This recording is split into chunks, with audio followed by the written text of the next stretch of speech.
Hi అందరికి పలాస అయితే వచ్చేసాము. ఇంకా వచ్చిన వెంటనే ఇంకా నెక్స్ట్ డేకి అయితే అన్ని పనులు అయితే స్టార్ట్ చేసేసానండి. నిన్న నైట్ 8:30కి మేము భీమవరం నుంచి స్టార్ట్ అయ్యాము. అయితే మేము పూరి తిరుపతికి వస్తాం అనమాట. ఎప్పుడు వచ్చినా ఈసారి అయితే 3rd AC చేశారండి. స్లీపర్ లో అస్సలు జర్నీ చేయలేకపోతున్నాము. స్లీపర్ అంతా కూడా చాలా డర్టీగా ఉంచుతున్నారనమాట. దాంతో పాటు చాలా లగేజ్ ఉంది కదా, సో ఇంకా స్లీపర్ అయితే ఇబ్బంది అవుతుందని చెప్పేసి 3rd AC అయితే చేశారండి. ఒక్క సైడే మాకు 2500 పడింది ఇద్దరికి. ఇంకా ఎక్కేసరికి ఇంకా లగేజ్ అంతా సర్దుకునేసరికి చాలా టైం అయితే పట్టింది. అయితే ఈ హడావుడిగా తినలేమని చెప్పేసి నేను ఇంటి దగ్గర ఫుడ్ అయితే ప్యాక్ చేసుకున్నాను. మా హస్బెండ్ మాత్రం తినేశారనమాట. ట్రైన్ లో నేను తినలే అని చెప్పేసి ఇంకా అన్ని సర్దుకొని ఒక 5 నిమిషాలు అయితే రిలాక్స్ అయ్యామండి. అప్పటికే టైం వచ్చేసి 9:30 అయిపోతుంది.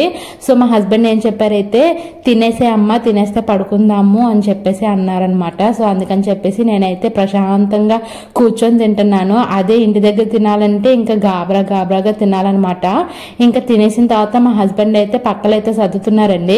ఎప్పుడు నేను జర్నీ చేసినా కూర్చునేటప్పుడు విండో సీట్ లో కూర్చుంటాను, జర్నీ చేసేటప్పుడు అప్పర్ సీట్ లో పడుకుంటానండి. మరి మీకు ట్రైన్ జర్నీ చేసేటప్పుడు ఏ ప్లేస్ ఇష్టమో కామెంట్ చేయండి. అదేంటో అప్పర్ సీట్ లో పడుకుంటే చాలా కంఫర్టబుల్ గా అనిపిస్తుందండి. ఎవ్వరూ డిస్టర్బ్ చేయరు, అలానే ఇంక ఏ ఇబ్బంది ఉండదు అని చెప్పేసి సో నేను ఎప్పుడు అప్పర్ సీట్ లోనే పడుకుంటాను అనమాట. నాకు చాలా కంఫర్టబుల్ గా అనిపిస్తుంది.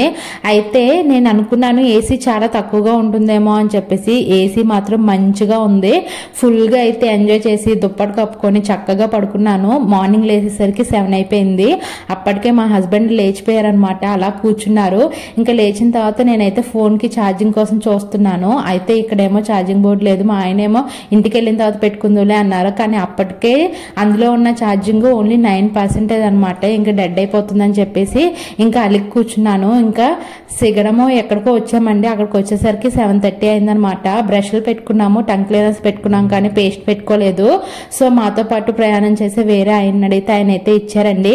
యాక్చువల్లీ ఎప్పుడు లేట్ అవుతుందన్నమాట ట్రైన్, 12-1 గంట అయిపోతుందని చెప్పేసి ఈసారి కొంచెం తెలివిగా ఆలోచించి మార్నింగ్ ట్రైన్ లో తినడానికి బ్రేక్ఫాస్ట్ కోసం అని చెప్పేసి గారెలు అయితే ప్రిపేర్ చేసేసానండి. అదేంటో మనం ఎక్స్పెక్ట్ చేసినప్పుడు అది ఫుల్ రివర్స్ అవుతుంది కదా.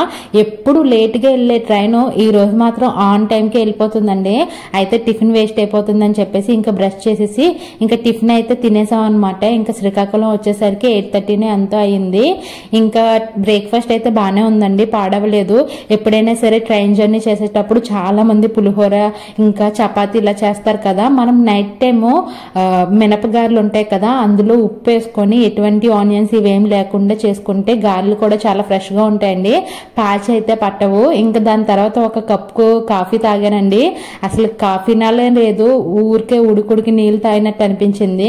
ఇంకా మా పక్కన ఒక పాప ఉంది, ఇంకా హిందీ వాళ్ళు అనుకుంటా, కానీ ఎంత అల్లరి పిల్లో. ఈరోజు ఇండిపెండెన్స్ డే కదా, జనగణమన జాతీయ గీతాలు ఇంకా ఫ్లాగ్ సాంగ్స్ అలా పాడుతూనే ఉంది. చాలా క్యూట్ గా పాడుతుంది. అయితే రికార్డ్ చేశాను, కానీ వెనక ట్రైన్ శబ్దం ఎక్కువ వస్తుంది, మళ్ళీ డిస్టర్బెన్స్ గా ఉంటుందని చెప్పేసి మ్యూట్ లో అయితే పెట్టేశానండి. ఇంకా ½ an hour లో అయితే మేము రీచ్ అయిపోతాము. ఇంకా పలాస వచ్చేసరికి మా హస్బెండ్ మొత్తం లగేజ్ బయటకి అయితే తీస్తున్నారు. మేము ఇప్పుడైతే మందస రోడ్ లో దిగుతాము. ఇంకా అక్కడి నుంచి మా ఊరికి వెళ్ళడానికి ఒక 4 kilometers అనమాట. సో లగేజ్ ఎక్కువగా ఉందని చెప్పేసి తెలిసిన ఆయనకైతే ఆటో చెప్పారండి. ఇంకా మా ఆయన ఇంకా పలాసలో ఉండగానే ఈ రైల్వే గేట్ ఈ విండో దగ్గరికి అయితే తీసుకొచ్చేసారు మొత్తం లగేజ్ దిగే ప్లేస్ కనమాట. మా ఆయనకి చాలా కంగారు, నేను ఎక్కడ ఉండిపోతానో అని చెప్పేసి. అయితే లగేజ్ ఎక్కువగా ఉంది కదా, ట్రైన్ లో ఉన్న ఒక అబ్బాయి అయితే హెల్ప్ చేశారండి. ఇంకా వెళ్ళేసరికి ఆటో అయితే మంచిగా రెడీగా ఉందన్నమాట. ఈయన మాకు తెలిసిన అన్నయ్యే. అయితే ఇంటికైతే బయలుదేరిపోయాము ఆటోలో. ఇంకా అప్పటికే ఇంకా ఊరికి వచ్చామంటే ఇంకా ఏదో ఒక మాటలు మాట్లాడుకుంటూ ఉంటారు కదా. మా ఆయనకైతే జర్నీ సాఫీగా సాగిపోయింది అనమాట. ఇంటికి వెళ్ళి కొద్దిసేపు కూడా ఎప్పుడు వెళ్తానా అని ఎక్సైట్మెంట్ లో ఉంది. ఇదే మా హౌస్. బయటన దేవరాజు, శ్రావణి అని ఉంటది. ఇంక ఇంటికి వచ్చిన తర్వాత అత్తమ్మ దిష్టిలు తీసేసి కాళ్ళు కడిగేసి అన్ని చేస్తారు. వచ్చేసరికి అత్తమ్మ ఉదయాన్నే పూజ అయితే చేసేసుకున్నారు. ఇంకా మాకు బ్రేక్ఫాస్ట్ కోసం అత్తమ్మ ఏం చేశారో తెలుసా, శనగపిండి పకోడీ ఇంకా అదేంటి దుంపల చట్నీ. ఫస్ట్ టైం ఈ కాంబినేషన్ నేను ఎప్పుడు చూడలేదు. మీరు ఎప్పుడైనా ఈ కాంబినేషన్ చూసారో లేదో కామెంట్ చేయండి. అయితే ఫ్రెష్ అయిపోయిన తర్వాత బయట ఇండిపెండెన్స్ డే అవుతుంది స్కూల్లో, సో అక్కడికైతే చూడడానికి వెళ్దాం అనుకున్నాము. ఈలోగా పక్కింటి పిన్ వచ్చేసి ఈ బొబ్బలు అయితే ఎండబెడుతుందండి. సో అవి అయితే చూసి కొంచెం హెల్ప్ చేసి మళ్ళీ వచ్చేసాను. మేము వెళ్ళేసరికి మా మూడో మేనకోళ్ళు అయితే జాతీయ గేయం పాడేస్తుంది. ఇంకా స్కూల్లో సెలబ్రేషన్స్ అయితే చాలా బాగా జరుగుతున్నాయి. నిజంగా ఒక్కసారిగా నా చైల్డ్హుడ్ డేస్ అన్నీ గుర్తొచ్చాయి. నేను ఫస్ట్ క్లాస్ నుంచి ఎంఎస్సి వరకు ఎప్పుడు కూడా నేను ఫ్లాగ్ హోస్ట్ మిస్ అవ్వలేదండి. ప్రతి ఇయర్ కూడా నేను అసలు జెండా వందనం అంటే నాకు ఎంత ఇష్టమో, ఇండిపెండెన్స్ డే అంటే నాకు అసలు మాటల్లో చెప్పలేకపోతున్నాను. ఇప్పుడు కూడా నేను వివరించలేకపోతున్నాను, అంత ఇష్టం చిన్నప్పటి నుంచి. అసలు జెండా వందనం వచ్చిందంటే ముందు 3 రోజుల నుంచే ఆటలని, డ్యాన్స్ ప్రోగ్రాంలని, ఇవన్నీ అవన్నీ, రూమ్ డెకరేషన్స్, రూమ్కి పెయింటింగ్లు వేసుకోవడము, మళ్ళీ డెకరేషన్ ఫస్ట్ వస్తుంది సెకండ్ వస్తుందని చెప్పేసి వాళ్ళని చూసి కాపీ కొట్టడము, ఇంకా రిబ్బన్ల కట్టింగ్, పేస్ట్ తయారు చేయడము. అబ్బబ్బా, 1, 2 ఎన్నెన్నో ఉండేవి. ఇప్పుడు పిల్లలకి అవేమీ తెలియదు. ఇంకా చాలా స్కూల్స్ లో అయితే అసలు గేమ్సే లేవండి. ఏదో ఊరికే ఫ్లాగ్ హోస్ట్ అప్పుడు వెళ్ళడము, ఇంకా జెండా ఎగరేస్తే సెల్యూట్ కొట్టడము, 2 బిస్కెట్లు తీసుకోవడం, ఇంటికి వచ్చేయడమే. 90s కిడ్స్ ఎంతమంది ఇండిపెండెన్స్ డేని మిస్ అవుతున్నారో కామెంట్ చేయండి. నేనైతే చాలా మిస్ అవుతున్నాను. అయితే మా హస్బెండ్ అయితే ముందు రమ్మంటే రాలేదనమాట, తర్వాత వచ్చారు.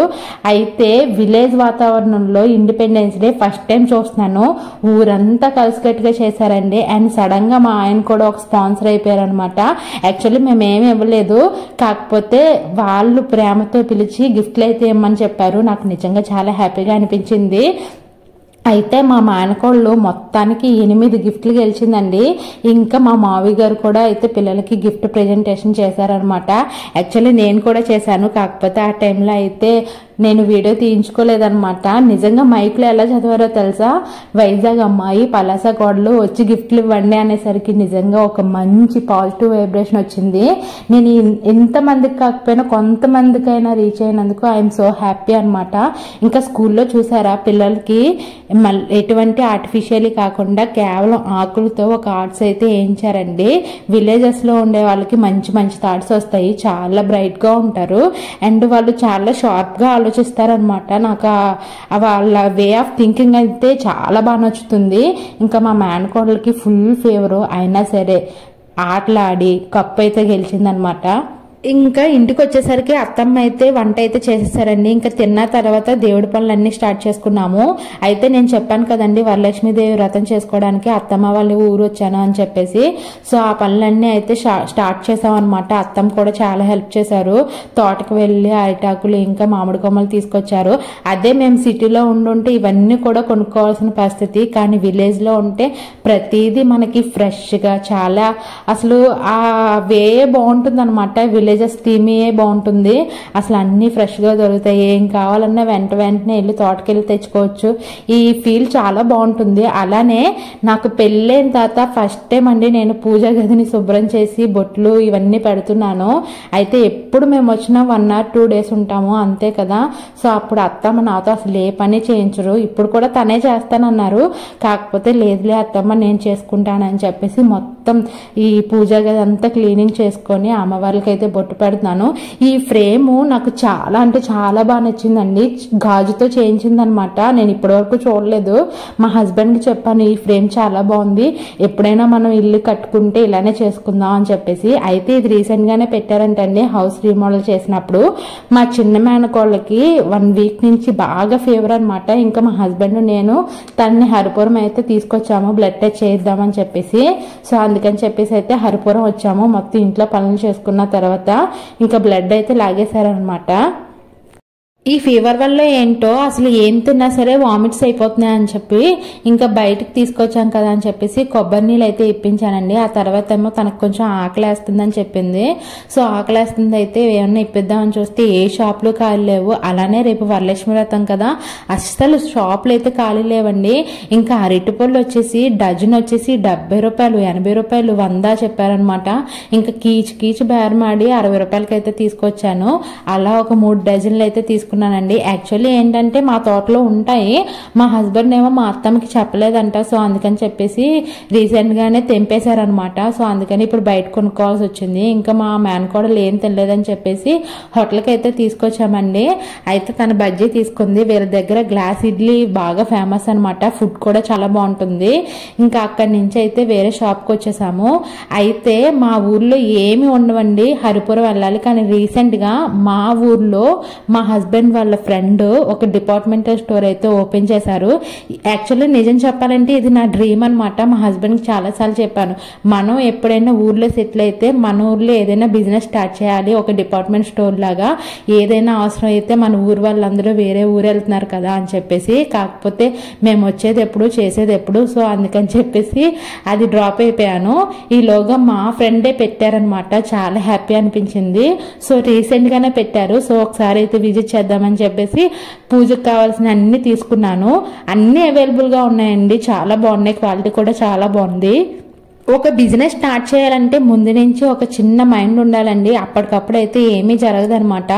జస్ట్ మనం ఒక 5 lakhs అనుకుంటే ఎస్టిమేషన్ ఒక 10-15 అయిపోతుంది. సో ఎప్పుడు ధైర్యంగానే ఉండాలి.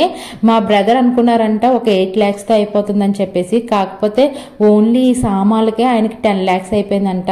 ఇంక ఇవన్నీ కలిపి ఒక 5 lakhs, చాలా ఎక్కువే అయిపోయిందంట ఎస్టిమేషన్. కాకపోతే మనం బిజినెస్ మంచిగా చేసుకుంటే బిజినెస్ ఎప్పుడు సక్సెస్ అవుతుంది. ఇంకా రీసెంట్ గా ఇక్కడ పెట్టడం వల్ల మాకు చాలా యూజ్ అండి. లేకపోతే ఏది కావాలన్నా 3-4 kilometers వెళ్లాల్సి వచ్చేది. కానీ ఇప్పుడు ఊర్లోనే పెట్టడం వల్ల చాలా హ్యాపీ అనిపించింది. ఇంకా ఐస్ క్రీమ్ తిందాం అనుకున్నాను, కాకపోతే ఈలోగా నాకు ఫోన్ వచ్చింది, ఇంకా తినలేదనమాట. సో మొత్తానికి అయితే ఒక 600 అయితే మేము పర్చేజ్ చేసాము. అయితే మాకు వెల్కమ్ డ్రింక్ అయితే ఇచ్చారనమాట. నేను లిమ్కా అయితే తాగాను. ఇంక ఇంటికి వచ్చిన తర్వాత రేపటి కోసం అయితే కొన్ని పనులు అయితే స్టార్ట్ చేశాను. ఈలోగా మా అత్తమ్మ నేను బయటకు వెళ్ళి వచ్చేసరికి చుక్క రొట్టె అయితే చేసేస్తున్నారు. ఇంకా నేను వెళ్లే ముందే ఏంటంటే చింతపండు రసం కోసం అయితే చింతపండు నానబెట్టి వెళ్ళానండి. అదైతే రసం తీస్తున్నాను అనమాట. ఇంకా ఈవినింగ్ మా హస్బెండ్ అయితే తోరణాలు అయితే కడుతున్నారు. ఎందుకంటే ఉదయాన్నే మళ్ళీ టైం ఉంటుందో లేదో అని చెప్పేసి తోరణాలు అయితే కట్టేమని చెప్పాను. మా హస్బెండ్ కూడా నాకు హెల్ప్ చేస్తున్నారు. ఇంకా బయట అయితే మావి అయితే వేరే ఏదో తీసుకురావడానికి అని చెప్పేసి తోటకైతే వెళ్ళారండి. ఇంకా శనగలు అవి నానబెట్టేశాను, అలానే చింతపండు పులుసు కూడా చేసి పెట్టేశాను.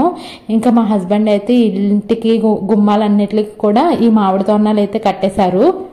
ఉదయం ఎంత త్వరగా లేచినా కొన్ని పనులు అయితే అస్సలు జరగవు కదండి. సో అందుకని చెప్పేసి ఉదయానికి అవసరమయ్యే తాంబూలానికి అవసరమైనవి ఇవన్నీ కూడా రెడీగా చేసి పెట్టుకుంటే ఈజీ అవుతుందని చెప్పేసి అన్ని రెడీగా చేసి పెట్టుకున్నానండి.